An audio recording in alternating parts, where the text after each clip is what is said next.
على العكس من باقي الموجودات كالأشياء والموضوعات التي تعتبر ذات قيمة نفعية واستعمالية، يحظى الإنسان كشخص بقيمة سامية يستمدها من طبيعته الإنسانية والأخلاقية، وما يتميز به من مقومات كخصائص جوهرية ووجداني كالعقل والوعي والحرية والكرامة، الشيء الذي يكسبه وعيا أخلاقيا باعتباره ذاتا وليس شيئا أو موضوعا. وبما أن الشخص كائن اجتماعي، فهو لا يستمد قيمته من ذاته الفردية المنعزلة، بل يستمدها كذلك من علاقته بالمجتمع الذي يوجد فيه، وبذلك يكون الشخص حاملا لقيمة أخلاقية واجتماعية، حيث يبدو من جهة أن هذه القيمة تستمدن من خصائص ومقاومات ذاتية، ويبدو من ناحية أخرى أنها تكتسب من الانخراط في الحياة الاجتماعية المشتركة. إن مشكلة الشخص بوصفه قيمة تنبني على عدة مفارقات، ويمكن التعبير عن هذه المفارقة عبر صياغتها في التساؤلات التالية: ما الشخص وما القيمة؟ ومن أين يستمد الشخص قيمته؟ هل من كونه غاية أو وسيلة؟ هل هي قيمة ذاتية أم اجتماعية؟ وهل هي قيمة مطلقة أو مشروطة؟ والآن سوف نستحضر موقف الفيلسوف الألماني إيمانويل كانت.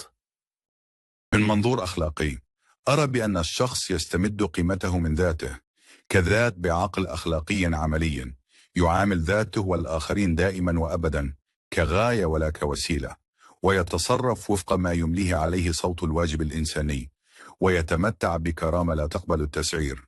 ومن هنا أرى أن تمتع الشخص بهذه القيمة وتصرفه وفقها يمنحه احتراما لذاته، مما يجبر الآخرين على احترامه.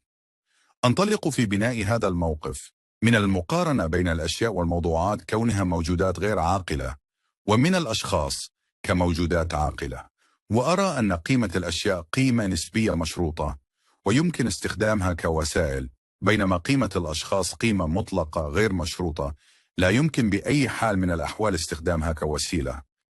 يرى الفيلسوف والاستمولوجي الفرنسي جورج غوستروف أن الشخص يستمد قيمته ويحقق كماله الأخلاقي بالانفتاح على العالم والآخرين عبر أشكال مختلفة من التضامن والمشاركة والتعايش، فهو على خلاف المقاربة المثالية التي قدمها إيمانويل كانت، سعى إلى تقديم مقاربة واقعية تعمل على ربط قيمة الشخص بالواقع.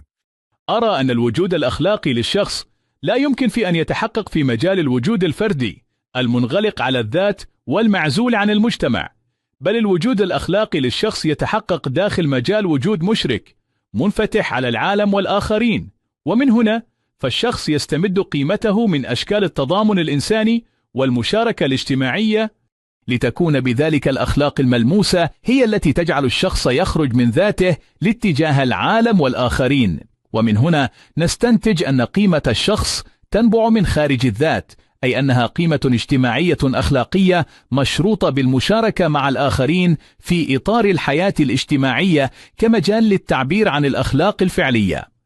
إن هذا الموقف الذي أعبر عنه تكمل قيمته في كونه إخرج الذات الإنسانية من عزلتها وجعل منها وجودا منفتحا يكتمل ويتحقق بما يمنح وما يعطي لا بما يأخذ.